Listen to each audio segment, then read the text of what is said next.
तुझीच मी अशीही भाग 41 लेखिका अश्विनी घोळवे. मागील भागात आपण पाहिले की प्रिया आणि अंश शांत बसून एकमेकांचा हात पकडून एकमेकांचा सहवास अनुभवत होते. इतक्यात एक व्यक्ती तिथे आली आणि तिने प्रियाच्या खांद्यावर हात ठेवला. तशी प्रिया अंशपासून दूर झाली आणि मान वर करून बघितलं. त्या व्यक्तीला पाहून ती ताडकन उठून उभी राहिली. तशी त्या व्यक्तीने प्रियाच्या कानाखाली मारली. प्रिया गालावर हात ठेवून त्या व्यक्तीकडे बघत होती, तर ती व्यक्ती रागाने तिला पाहत होती. आता पुढे. आंटी, तुम्ही? प्रिया भरल्या डोळ्यांनी म्हणाली. चूप, एकदम चूप. अनिता, आरवची मॉम, रागात तिला बोट दाखवत म्हणाली. How day you? कोण आहात तुम्ही आणि तुमची हिंमत कशी झाली प्रियावर हात उचलायची आणि तिच्यावर आवाज चढवायची? अंश उठून उभा राहत खवळून ओरडला. तशीच जशी हिची हिंमत झाली माझ्या मुलाच्या भावनांशी खेळायची, त्याचं आयुष्य बर्बाद करायची. अनिता म्हणाली. आंटी, मी. प्रिया अडखळत म्हणाली. गप्प बस तू, एक शब्दही बोलू नको. काय कमी होती माझ्या मुलाच्या प्रेमात? जीवापाड प्रेम करायचा तो तुझ्यावर, नेहमी तुझ्या मागे पुढे करायचा. तुझ्यासाठी त्याने काय काय नाही केलं. नेहमी तुझा विचार करायचा, तुझा आनंद बघण्यासाठी काय काय नाही करायचा. आणि तू त्याच्या फिलिंग सोबत खेळलीस, त्याच्यासोबत एंगेजमेंट केलीस, त्याला भावी आयुष्याची स्वप्न दाखवलीस आणि लग्न करायची वेळ आली तर? अनिता पुढे बोलतच होत्या की मागून आवाज आला. मॉम. आरव. प्रिया पुटपुटली. गप्प बस, माझ्या मुलाचं नाव घेऊ नको तुझ्या तोंडून. अनिता रागात म्हणाली. मॉम, काय बोलतेस तू हे? आरव म्हणाला. त्याला प्रियाला काही बोललेलं सहनच होत नव्हतं. तू गप्प बस आरव. अरे, हिची लायकी तरी होती का आपल्या घरची सून होण्याची, तुझी बायको होण्याची? पण तरीही फक्त तुझ्यासाठी, तुझ्या आनंदासाठी आम्ही हिला होकार दिला आणि हिने तुला फसवलं.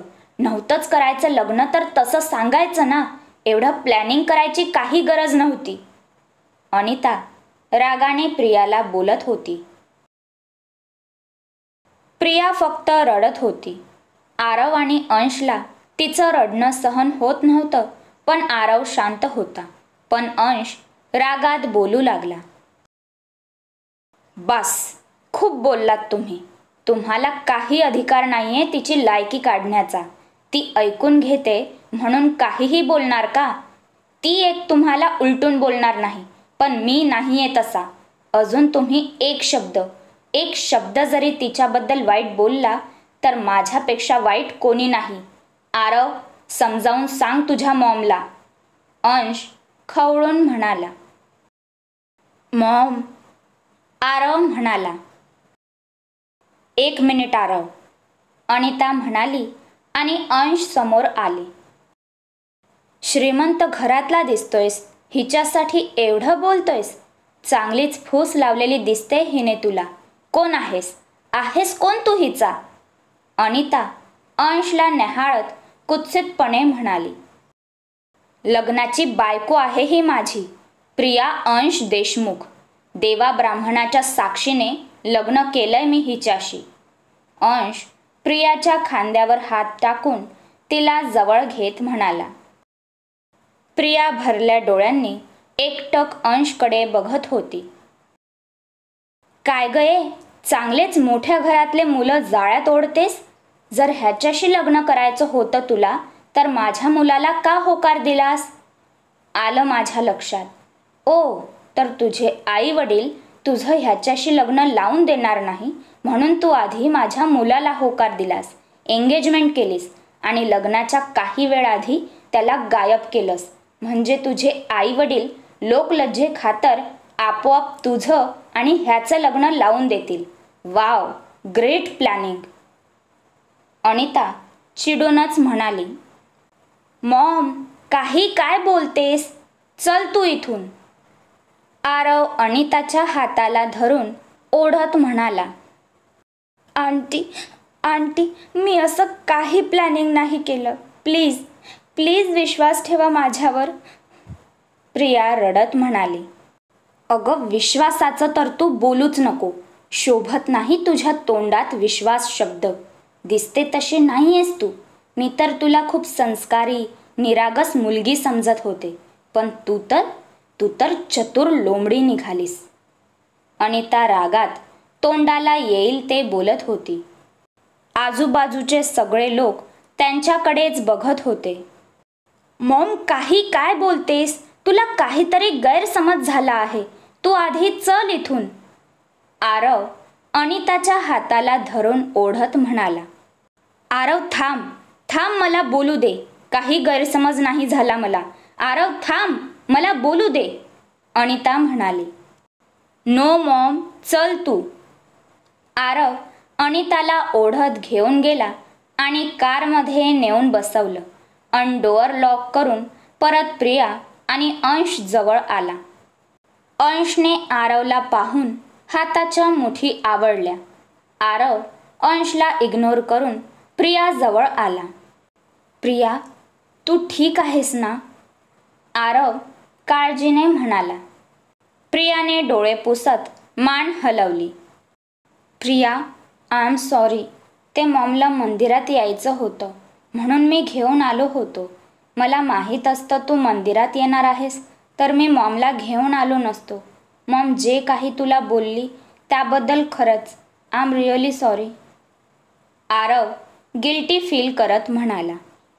आरव, तू का माफी मागतोय? यात तुझी काहीच चुकी नाहीये. मला फक्त.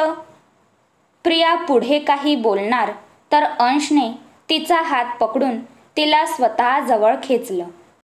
आरव आणि प्रिया त्याच्याकडे गोंधळून पाहू लागले.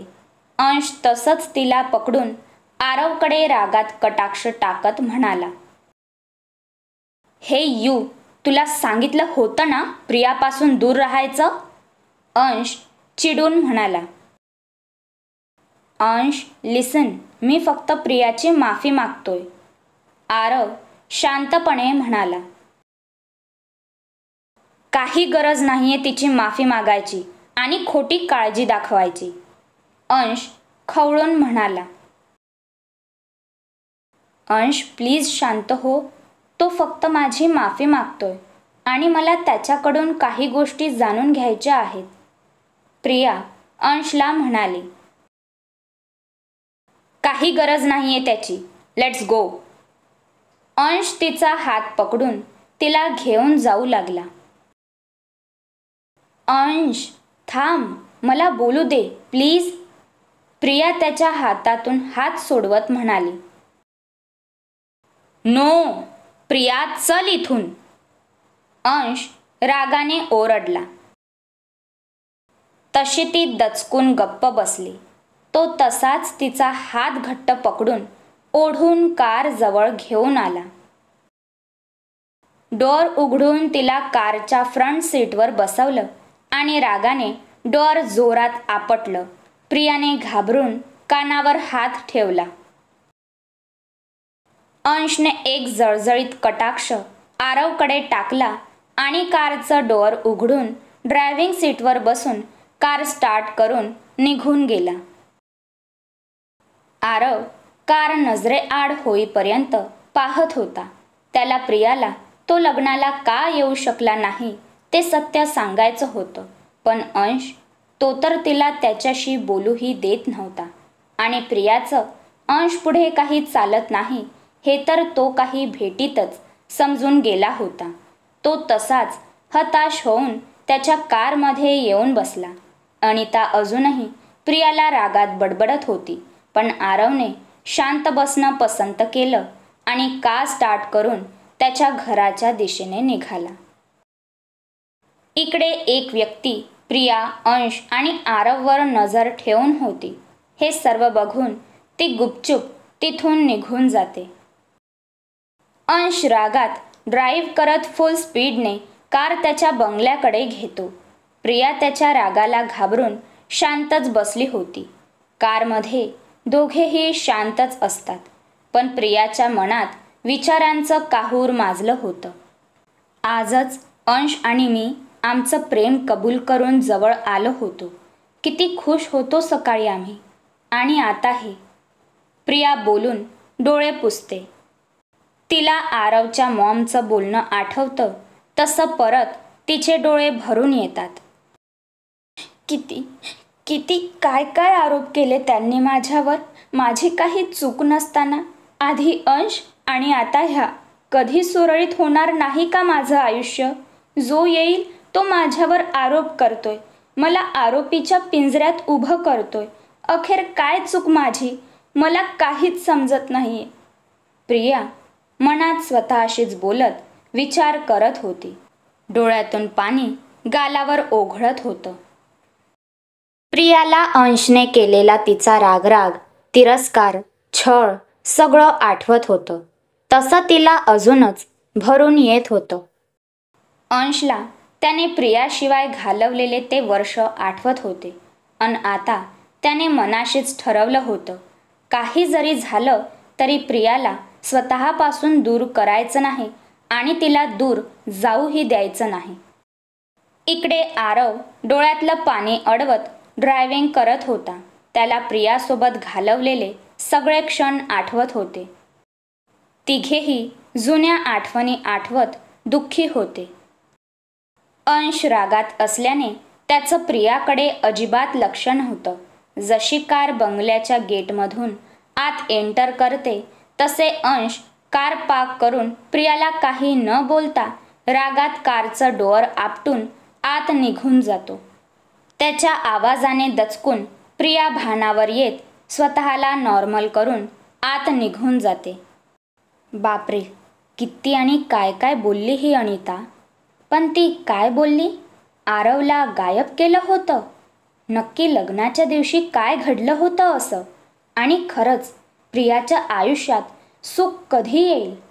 जाणून घेण्यासाठी पुढील भाग जरूर ऐका. क्रमशः भेटूया पुढच्या भागात. तोपर्यंत हा भाग कसा आहे ते नक्की लाईक, कमेंट्स आणि शेअर करून सांगा.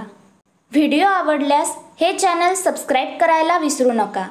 कथेचे सर्व भाग नित्यनेमाने प्रदर्शित होतील, त्यामुळे तुमच्या प्रतिक्रियेने सहकार्य आवर्जून करत रहा. Stay tune. धन्यवाद.